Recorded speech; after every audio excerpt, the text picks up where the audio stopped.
देखते हैं जो आज रात बिना अंडरवियर और ब्रा के सो रही होती है। और जब ये लड़की गहरी नींद में थी तभी कोई इसका ब्लैंकेट खींच लेता है। तभी अचानक उसकी आँख खुल जाती है और वो जैसे ही चेक करने के लिए उठती है तभी कोई पीछे से उसके बालों को पकड़कर उसे बेड पर नीचे पटक देता है। और ये सब करने वाला और कोई नहीं बल्कि उसका पिता था। लड़की अपने पिता से कहती है कि आप ये सब क्या कर रहे हो, लेकिन उसका पिता कोई जवाब नहीं देता और अपनी बेटी के बदन को गंभीर नजर से देखने लगता है। अब वो अपनी बेटी के शरीर को देखकर कहता है मेरी बेटी कितनी बड़ी हो गई है। ये सब सुनकर लड़की डर जाती है। अब उसका पिता उसके बालों को छोड़कर उसके गालों को टच करने लगता है। लड़की घबराकर ये सोच रही थी कि उसके साथ ये क्या हो रहा है और ये सोचकर वो रोने लगते हैं। तभी उसके पिता वहाँ से चले जाते हैं। अब अगली सुबह उसकी माँ उसके लिए खाना बना रही थी और यहाँ हमें पता चलता है कि उस लड़की का नाम बैरी है। और बैरी सोच रही थी जो भी कल रात उसके साथ हुआ उसके बारे में उसकी माँ को बताना चाहिए या नहीं। पर तभी उसके भाई और बहन आते हैं और उसके पीछे ही उसके डैड आते हैं। पर वो ऐसे बर्ताव कर रहे थे जैसे कि कुछ हुआ ही ना हो। अब बैरी ये सोचती है कि कल रात तो ये मेरे ही लेने वाले थे, पूरे वैसे नाटक कर रहे हैं जैसे इन्होंने कुछ किया ही ना हो। ये सोचकर बैरी यहाँ से उठकर चली जाती है। अब यहाँ पर उसकी मॉम खाना लाती है और उसे टेबल पर जोर से पटक देती है और ये देखकर सब हैरान रह जाती है और उन्हें कुछ समझ नहीं आता।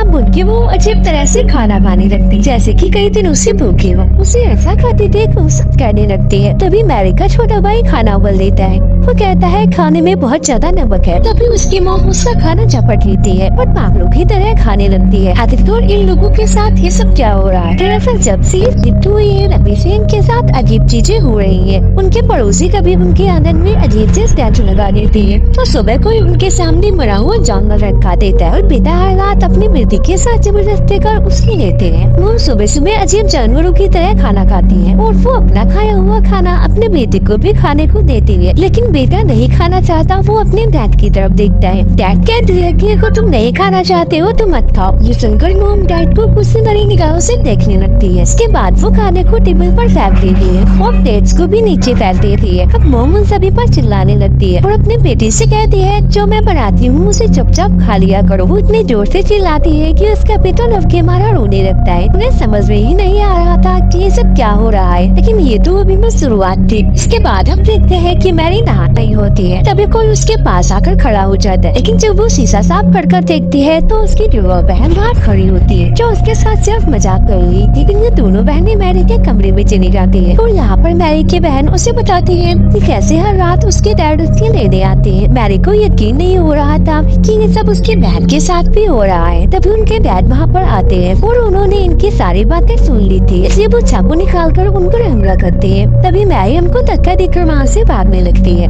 और उसके डैड उसकी बहन के बालों को पकड़कर उसको उठाकर फेंक देते हैं। पर मैरी सीढ़ियों पर गिरने की वजह से बेहोश हो जाती है। अब उसके डैड स्टोर रूम से एक हथौड़ा लेकर आते हैं और तभी हम देखते हैं मैरी को होश आ चुका था और वो अपनी बहन को ढूंढ रही होती है। और तभी उसे एहसास होता है कि उसके पीछे पर खड़ा है और जब वो पीछे मुड़कर देखती है तब उसे उसके डैड नजर आते हैं जो हाथ में हथौड़ा लेकर उसकी ओर बढ़ रहे थे। वो उसको कुछ कर पाते तभी उनके सर पर कुछ ना देती है, लेकिन उससे उन्हें कुछ भी नहीं होता। और डैड गुस्सा होकर मैरी के ऊपर हथौड़े से हमला कर देते हैं, लेकिन मैरी नीचे झुक जाती है जिससे हथौड़ा दरवाजे पर लगता है। भी नीचे से किसी की आवाज आती है जो मैरी के डैड की थी जो नीचे से ऊपर आ रही थी। तभी यहाँ जो आदमी था हथौड़ा फेंक कर दूसरे कमरे में चला जाता है। तब उनके डैड ऊपर आ जाते हैं और फिर से डैड को देखकर दोनों बहनें घबरा जाती है। फिर डैड दरवाजे पर लगे उस हथौड़े के निशान को देखते हैं और उन दोनों से पूछते हैं कि क्या तुम दोनों लड़ाई कर रही थी, लेकिन वो दोनों कुछ भी जवाब नहीं देती। जिसके बाद उनका भाई कमरे से निकलकर बाहर आता है। तभी मैरी कहती है कि तुम यहाँ से भाग जाओ। तभी वहाँ पर मैरी की मॉम आकर उस हथौड़े को उठाती है और उन पर हमला करने लगती है। वो काफी अजीब तरह से स्माइल करती है। वो टूटे हुए कांच के टुकड़ों पर चलने लगती है। नीचे से एक और लेडी की आवाज आती है और वो आवाज बोल किसी की नहीं बल्कि इनकी मॉम की। वो ऊपर आती है और उन सबसे पूछती है कि ये सब क्या हो रहा है, पर सब उन्हें देखकर डरने लगते हैं। अब अगले दिन डैड अपने भाई को घर बुलाते हैं जो एक चर्च का फादर था। फादर उनके घर पर आता है और उसको सारी कहानी बताई जाती है। रात में सब फैसला करते हैं कि रात को एक साथ एक ही रूम में सोएंगे, लेकिन आधी रात को छोटे बच्चे को टॉयलेट आती है और वो बिना किसी को डिस्टर्ब किए टॉयलेट में चला जाता है। तभी उसके जैसा ही दिखने वाला एक लड़का चाकू उठाता है और वो हमला करने ही वाला होता है। तभी उसकी नजर फादर पर पड़ती है। वो फादर को देखकर वो रुक जाता है, जिसके बाद सुबह फादर अपनी आँख खोलते हैं। इसका मतलब फादर की वजह से सबकी रात अच्छे से गुजरी थी और फादर इस घटना को अकेले नहीं संभाल सकते थे। तभी सारे सीनियर फादर डिस्कस करते हैं कि आखिर उस घर में हो क्या रहा है। फिर सभी फादर एक प्लान बनाते हैं और वो सब अपनी एक कार से उनके घर में जाने के लिए निकल जाते हैं। लेकिन रास्ते में एक कुआं उन सब पर हमला कर देता है, जिससे उनकी कार का एक्सीडेंट हो जाता है।